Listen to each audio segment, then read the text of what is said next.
আসসালামু আলাইকুম। চলুন আমরা জেনে নেই বনানী ধর্ষণ ঘটনা। নাঈম আশরাফ ৭ দিনের রিমান্ডে জবানবন্দি দিলেন সাফাত ও সাদমান। বাংলাদেশের রাজধানী ঢাকার বনানীতে জন্মদিনের পার্টিতে ডেকে দুই বিশ্ববিদ্যালয়ের শিক্ষার্থীকে ধর্ষণের অভিযোগে দায়ের করা মামলার সর্বশেষ আটক হওয়া নাঈম আশরাফের ৭ দিনের রিমান্ড মঞ্জুর করেছে আদালত। বুধবার রাতে ঢাকার কাছে মুন্সিগঞ্জ থেকে গ্রেফতারের পর আজ তাকে আদালতে উপস্থাপন করে ১০ দিনের রিমান্ড আবেদন করেছিল পুলিশ। এদিকে এর আগেই সকালে অতিরিক্ত পুলিশ কমিশনার ও পুলিশের কাউন্টার টেরোরিজম ইউনিটের প্রধান মনিরুল ইসলাম মহানগর পুলিশ কার্যালয়ে এক আনুষ্ঠানিক সংবাদ সম্মেলনে জানান যে ধর্ষণের ঘটনায় নাঈম আশরাফের ভূমিকাই বেশি ছিল। পরে আদালতে পুলিশ যে প্রতিবেদন জমা দিয়েছে তাতেও বলা হয়েছে যে নাঈম আশরাফ সরাসরি ধর্ষণে অংশ নিয়েছে।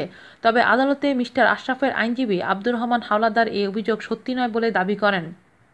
গত ২৮শে মার্চ বনানীর একটি হোটেলে দুই ছাত্রী ধর্ষণের শিকার হন বলে অভিযোগ করেন ৬ মে থানায় দায়ের করা হয় মামলার মোট ৫ জন আসামির মধ্যে ৪ জনকে আগে গ্রেফতার করা হয়েছিল এবং গ্রেফতারের পর পুলিশ তাদের জিজ্ঞাসাবাদ করে। নাঈম আশরাফ একটি ইভেন্ট ম্যানেজমেন্ট কোম্পানির কর্ণধার।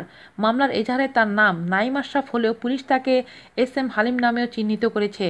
ওদিকে মামলার অভিযুক্ত সাফাত আহমেদ ও সাদমান সাকিবকে রিমান্ডে নিয়ে পুলিশ জিজ্ঞাসাবাদ করছে। এরপর ওই দুইজন এই ঘটনায় আদালতে আজ জবানবন্দি দিয়েছেন বলে জানিয়েছেন পুলিশ। আজ এ পর্যন্তই। সবাই ভালো থাকবেন। আল্লাহ হাফেজ।